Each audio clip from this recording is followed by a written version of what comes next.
Okay, perfect. So, the Murphy Law, if something can go wrong, it will go wrong at the worst time possible. But of course, as we've probably mentioned a couple of times already during the local marathon, recently we have concluded and made a research on the state of low code, right, which was a global survey carrying over around, more than 1,000 decision makers in more than 10 industries across almost 100 different countries, right? And this research and this report has actually uncovered a lot of interesting content, a lot of interesting details around how different organizations approach the low code enablement and low code implementation of technologies, really how and who are the people that are actually focusing on this approach, right? And a couple of findings that we can actually see and look at on the next slides really talk about the current state of low code, right? And the top reasons for the implementation of low-code technologies in any organization, as has been found out, is really talking about the faster implementation of system automation and data automation, right?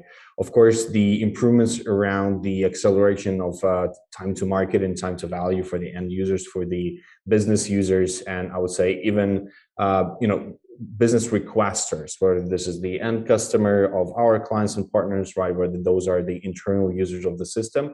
But also one of the reasons for implementation of local technology is actually full operational efficiency, right? So already organizations now understand the value that low code can bring to their organizations, right? Their goals and visions of implementation of these technologies.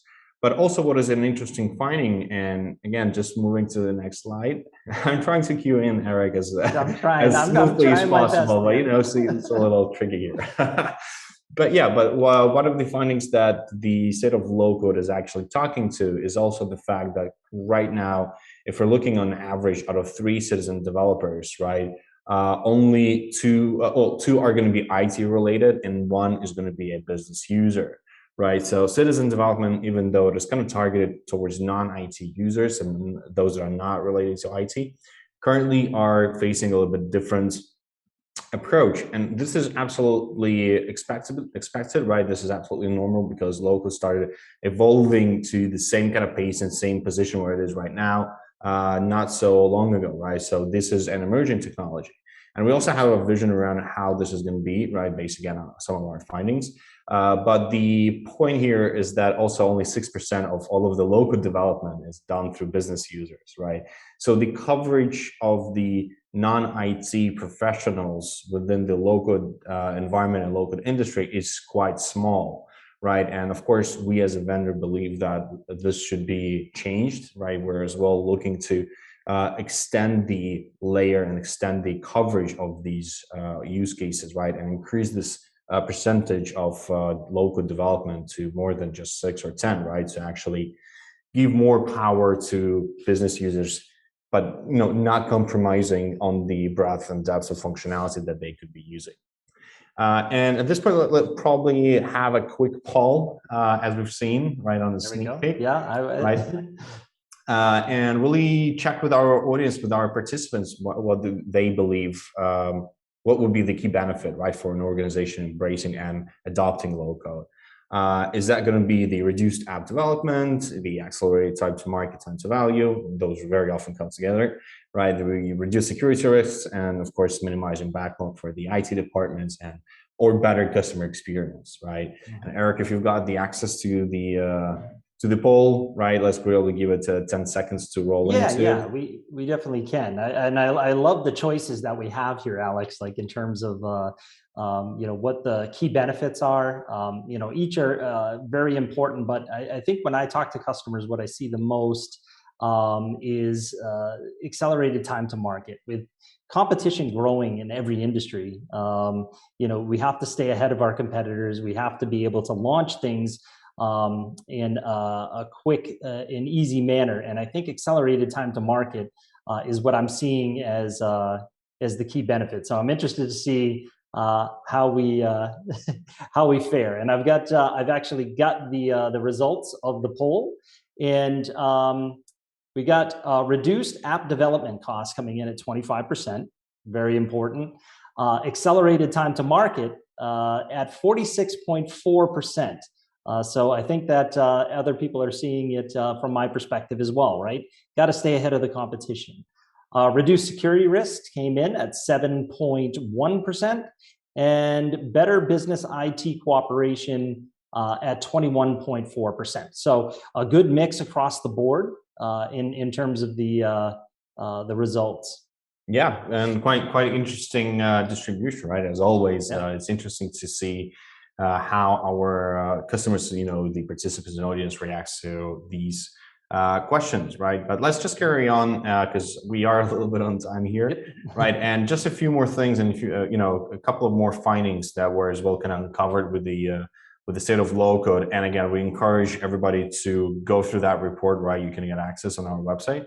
And overall, the benefits of using low code, again, kind of ran through this report, is also what is going to be, what is the kind of estimated improvement in the accelerated time to market, right? And most of the respondents said that at least between 20 to 60% faster development and design of the application is supported and provided by the embrace of low code, which is a phenomenal number, right? And even the 6% that have stated that it's been accelerated by more than 100%, right, is also quite fascinating, right? And we believe that, but because this report that we're going to be running is going to be actually an annual event, it will be very interesting to compare these numbers year to year and see where do the ships go, right? How do we actually see the market changing?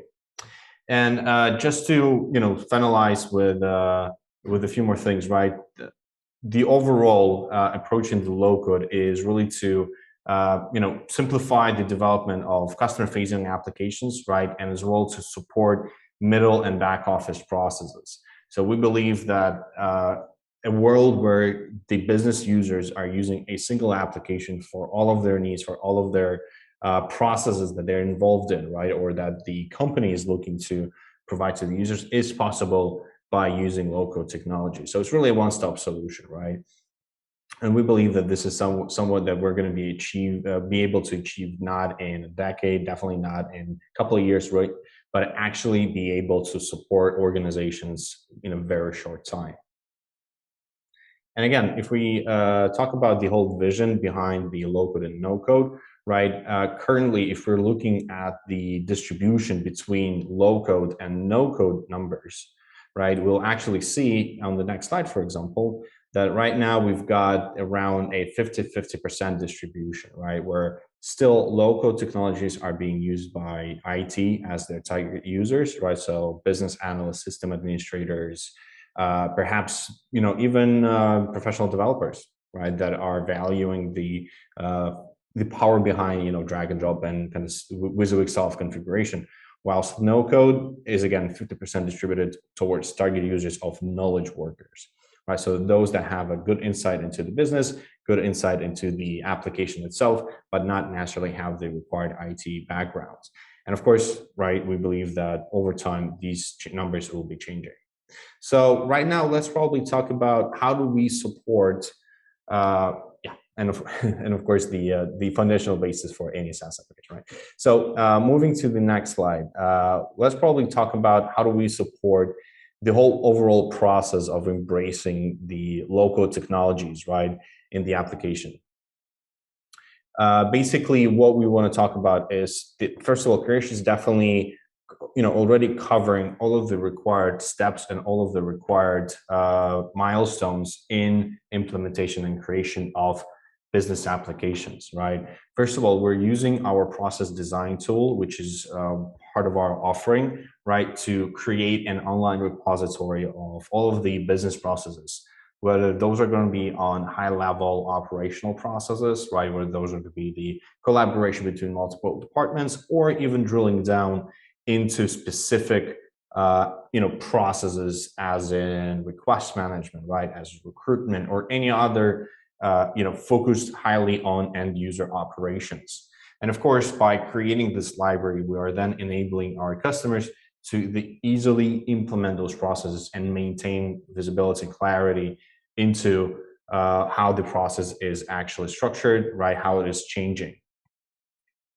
let's continue. And of course, from there, right, we're talking about the design tools of the application. Well, of course, we provide an incredible, page designer for user interfaces, for data model in a simple WYSIWYG style of configuration and outline of the overall interfaces, right? Of course, we continue with other tools such as, and let's carry on to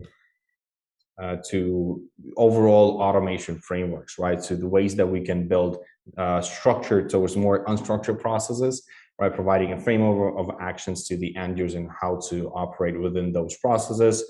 And of course, right, to as well provide the most powerful BPM process management engine on the market, right? Where again, through visual diagrams that we can see on the next slide, we can actually, provide an incredible level of data and user automation, right? So to actually be able to connect and not to just automate data manipulation, right, and user operations, but as well connect connect applications seamlessly within simple drag and drop definition of the use cases for data exchange. And of course, we can as well talk about the overall configuration of the analytics and the reporting side of things, right? So how do we actually approach the visibility of the end users into the KPIs and the progress of the daily routine? This is as well as, actually complemented and supported with additional functionality around, the definition of the overall access to the data, right? And we can, on the next slide, we can as well kind of talk about the mobile application outline, right? Because you can't go without mobile nowadays, and bring your own device, and the approach through native mobile application, progressive web applications, and overall adaptive approach in the user interface support. And of course, moving forward, right? So overall, how do we manage the access to the data, access to the application, access to the processes, right? So creating not just a centralized business application for all of the departments, all of the users, but as well kind of maintaining and controlling the access to them within a single installation. So moving forward, right, in addition to having a very strong offering on the products and the tools that are there already to deliver, right, the low codes to our customers and partners, there's also a very strong vision towards where the platform will be moving forward, right? And we're going to be talking about quite briefly on the key, I would say, areas of the platform evolution, right? Talking about the design tools on the application lifecycle management and integrations. And again, we're just going to quickly breeze through these. Eric, you can keep your own pace, right? We're just going to be talking about this. But overall, after the process of adopting Angular, right, in Creatio as a main front-end user framework, what we've seen is a great feedback from our partners and customers, right? And this really confirmed our decision and our strategy of moving to Angular. And we're now in full speed of moving all of the user interface to this framework, where first of all, we're of course starting with the design tools. And in this case, the design tools of Creatio are going to be provided in a consistent way, right, through even beginning with the newest release of 7.18 that happened just a couple of weeks ago. And Eric, if we can just move forward, right? This is going to be the way that all of the interfaces, including home pages, dashboards, record UIs and sections are going to be designed with a simplistic, very powerful, yet very simple to access design area of the application. Moving forward, we can as well, talk about how these are going to be available on all of the form factors, right? How this will be providing us with an adaptive user interface available across all of the different devices that could be using it. This as well, moving forward, can as well be, providing a centralized area in the application design stage of maintaining and controlling all of the different elements that could be designed, right? So creating the page library of existing and new elements that can be created based on templates that we provide as best practices that have been configured and are available on our marketplace, right? Supported by our partners and our customers as well.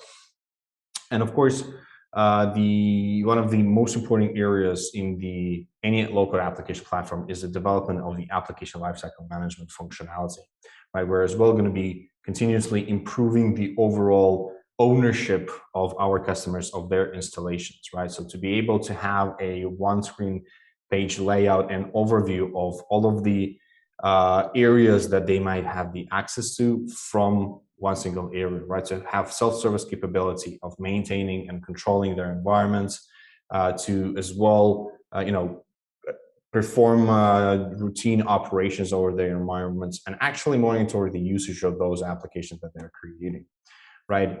And of course, this is something that we believe that it should be in a core essence and core access to our customers. But also what is very important is continuously delivering through our vision of creating integrations. And Eric, if we can just move to the next slide, right? Through integrations, create a world where all of the different applications can be connected together quite easily, right? And even though we already support all of the possible options for building integrations, the vision is there to provide this use case coverage based on low-code and no-code configuration, right? So to be able to create REST and SOAP web services with a few clicks, right, with system recognition of all of the parameters for the integrations, but also in the same way to deliver webhook integration for broadcasting and subscribing to messages. And I know that I have just a couple of minutes here left, so I would like to ask the audience to send their questions in chat. Our team will definitely come back to you in the chat, right, and need it as well afterwards in the email. But the vision there for the system development is as well to create a composable platform, right? And when we talk about the composability of the platform, we really think about Lego blocks of functionality that could be mixed and matched across anything that we provide as a vendor, right, as our templated features and functions, whether this is something that our partners provide as part of our marketplace program as well, right? Or even this is something that has been already developed on an instance of Creatio and that can be exported, shared, and reused across all of the different applications, right? So this is really the vision behind building the composable platform. And in this case, we as well talk about, quickly browsing through a catalog of applications that could be reused and building your custom business application from any variety of features and functionality that is available. And just a few quick words about the product-like approach, right? Over years, we've been receiving incredible feedback from our customers around how great the application is, right? How easy it is to adapt to it and adopt it, right? And how users love it. And our vision here is to continue delivering the most friendly and performative, right, and easy to use application, where we believe that the application itself should be adopted not only by the end users, but as well by citizen developers, business analysts, non-IT professionals, right, in the perspective of them being able to jumpstart building their applications at a speed of light, right, to have the ability of building any business application without having any IT knowledge, with the help of simple to use tools for configuration by reusing all of the different components and ready to use templates, right? And then of course, being able to maintain and easily take control and ownership of that environment and that business application. Just so that anytime that a departmental user, right, someone who's an end user sees a value in creating a business application for their team, they can use Creatio to build that application quickly without any effort, right? And without having to go through a couple of years of professional development training.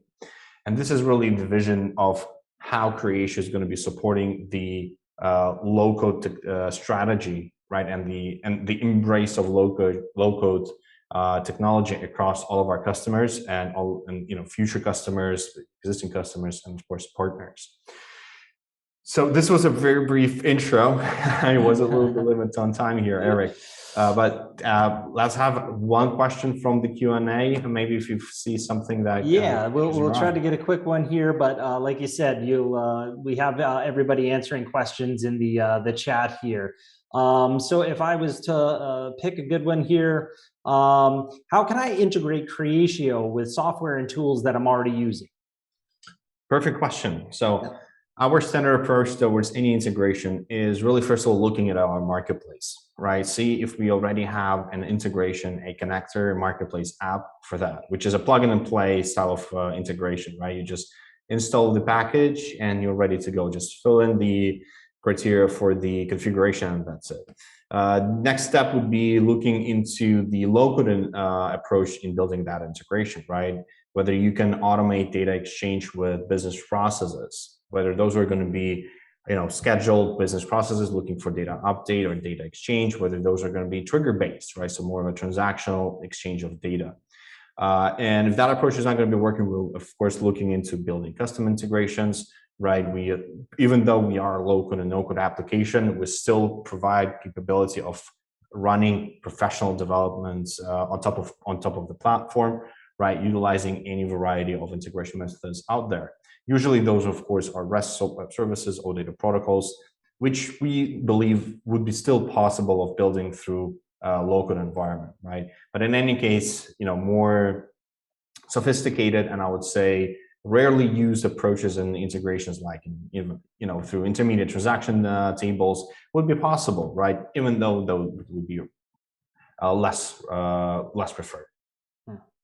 Excellent. What a way to answer that question, and what a way to end this session, Alex. Always, you're a wealth of knowledge when it comes to the Creatio product. And please, audience, let's continue those questions in the chat.